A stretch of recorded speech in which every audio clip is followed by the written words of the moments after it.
Sarı mətbuat və Joseph Pulitzer.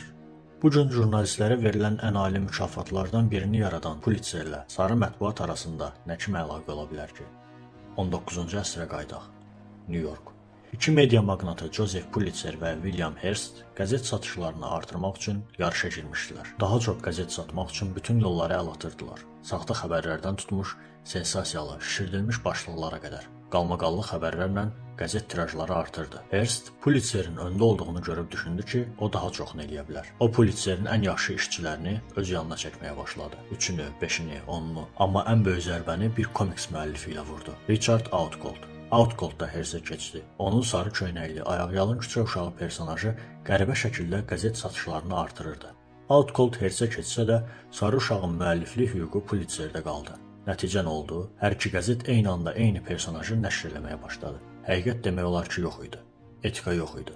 Sadəcə sensasiyalı xəbərlər, sarı uşaq və tiraj davası var idi.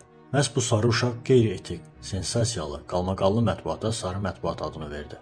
Aradan bir əsrdən çox vaxt keçib, redaksiyalar dəyişib, etik kodekslər yazılıb. Artıq xəbərləri kağızdan yox, telefon ekranlarından oxuyuruq. Amma bugün telefonunuza baxsanız, sarı uşağı yenə də orada görəcəksiniz. Hər şişirdilmiş başlığa klikləyəndə 19-cu əsrin o aldadılmış oxucusuna çevrilirsiniz. O zaman insanlar bilmirdi. Amma indi siz bilirsiniz.